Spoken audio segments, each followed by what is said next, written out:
Be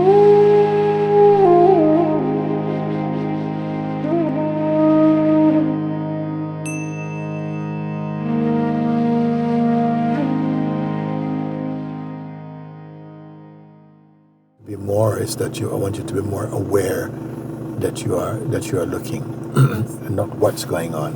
Yeah. What's going on is that you're just looking, and keep the energy inside just the awareness itself. Yes. Just be with that. Yeah. And sometimes there's in the perceiving still a kind of it's very subtle.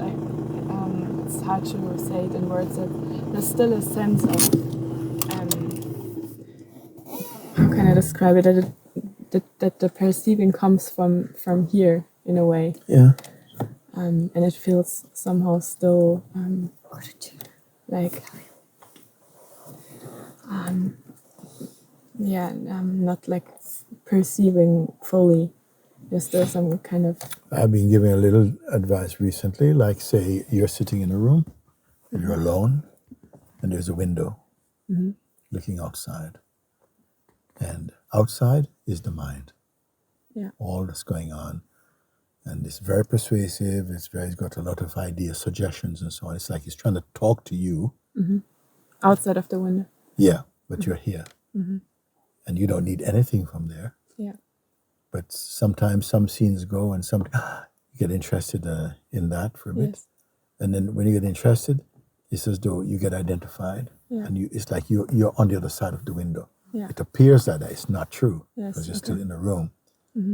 And then from there, you're involved in something, and then like this, you get entangled in that, you're trying to get back out and so. Yeah. But all of this, if you stayed in the room, would be watched, and you'd still be untouched by it. Yeah. It's very important, because something inside said, no, but I need to get involved in it. It's something I want to do. Yeah. Because you're watching from the beingness, from just your natural being. Yeah. The beingness has a tendency to get involved in the becomingness. And then it becomes personal. When it becomes personal, it's like somehow you're cut off from the root seeing. Okay. So when I say to you, you can observe, but don't be too interested, because if you get interested, you get identified very easily. Try what's the reason is not to be afraid of what you see, but that as you're observing and staying, just paying attention, that you're looking from a stillness. You're not telling yourself that you're seeing that. Yes. Actually, and the seeing, when you don't hook up with what's happening there, it stays like detached. Yeah. And it's like things just coming and going. You're not controlling them. There's no need to control. They're just unfolding like that. But every now and again, some thoughts come which feel very familiar. And that familiarity becomes very engaging. Like it's calling. No? Yeah. But all I'm asking you to do is to be aware of just being aware. Yeah. Like this. Stay like this. And then gradually, if you stick with it enough, because nobody does it, Yeah. usually something comes after a bit, we're in. Yes. And that's just in and out all the time. Actually, very rarely in. Very few people are observing while staying detached. So if you do this for a while, what happens at some point, like the scene you're looking at just feels like it's just becomes really separate. It's like you're not troubled by it anymore. Yeah. It's like it's more distant for you. And then what happens in this moment is like there's like some power comes up in you that just holds you in this peace, like a deep sense of peace. And it's very powerful, peace, and a sweet detachment, and a joy inside. No? Yeah. Yeah. And don't celebrate. Yeah. You're simply in that, and stay in that. Just stay with it. Keep staying in that. The more you get used to this, the less influence your mind when it rises will catch you. Just keep staying like this gradually. Yeah. Because even when you realize that you're not it, mind will still come. It will still come. Yeah. And you have to keep exercising your discernment that you're looking. Of course, there are times when the mind comes and there are things to do. And the point I'm making is that when your power stays here, then what happens is that the world that you see, the life that's flowing from your body as well, like this, it gets flavored by your beingness and not by your person. Yeah. And when this is like this, your world becomes more harmonious. Yeah. When it goes from the person, it's very erratic. It's not. Yes. And that's what I'm sharing. Yeah. To keep looking is not to dismiss the world. Oh, it's horrible. Oh, it's only horrible for the person. The reaction is usually from the person. Yeah. No, I don't like this, and it's so hard. I don't know what I'm going to do. I'm not getting anywhere. I need to try. This is the voice of the person. Yes. Yeah. But you're in the room, Yeah. in a room of silence. Yeah. And it's quite impersonal. It's the room of being. I'm going to call it the room. It's your natural space. And you must preserve this space when the mind is calling you to become personal. Yeah. You must keep looking with attachment.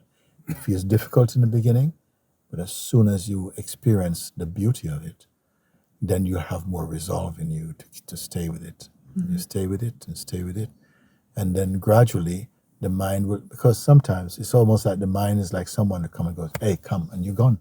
It's so easy because it feels like it presents you with a history and a habit and tendencies and things, promised things that will promise to fulfill you and to be good and dreaming and so on. So very few people are really staying in a place where they are observing with detachment. Very, very, very few.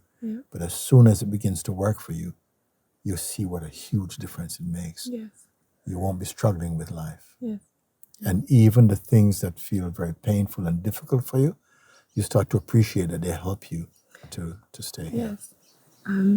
And today I had an experience with shame that it happens sometimes a lot that the head is turning red, and somehow I started to seeing it.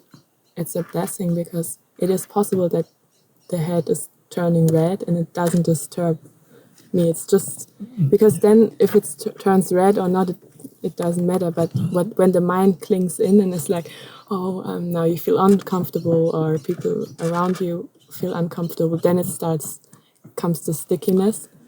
That's discerning the difference between the person and presence. Yeah. Presence is the weakness. Person is the involved, Yes. the false self and its projections and so on. Yeah. And now, after so many years of sharing and talking with people, the guidance just becomes simpler and simpler. And why it becomes simpler and simpler is when I find people who will listen to it and follow it. And if you're following it, because if you're listening from a person, you're always going to need more advice and more learning and more study and more practice and more places to travel and so on. And if you can listen in the place of being and just follow it, you see that, wait a second, where do I need to go? I'm really happy just here in my being. Yeah. But it doesn't mean the mind is going to give up. It will keep coming for a while, and you just stay with it, stay with it. Yeah. It was so powerful when you said that just sit with it and it actually it works. Yes. And it was just so powerful because you said that who's doing that, like just sit with it, and also for me as a reminder, because as you said, like going or running away or find other things, it's so can happen so fast. Yes. Yes.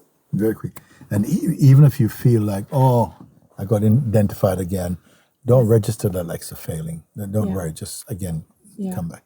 Yeah. And the minute you come back and you honor just looking from here again, that action before is forgotten. It doesn't have any, it's not like you're building a history of failure, but the mind will tell you that. But you just stay back, just keep coming back. Every time you come back, you're simply here. You're just here in this place. And it's the most simple and it's the most effective. In fact, every other kind of advice, teaching this and learning, they're secondary to this. This is the primary advice. If you can do this, this is what I mean, that you catch the whole ocean with a one hook. Yeah. You follow this thing, just stay with it. Because you may find that your mind is making other suggestions and telling you how another spiritual practice might work, and all it will do this. It's just, you just have to grow. Yes. And when you get the result, you don't need to, oh, I think it's no. You get the result. You acknowledge the results, and that will give you a lot of confidence to continue doing Yes. just like that. And also without like the mind can also try to get the advantages of exposing and observing. Like this can also be very fast that the mind tries to Take credit sneak for in it. and take the credit for it. I Yes, tell you. even that. You know, you will not find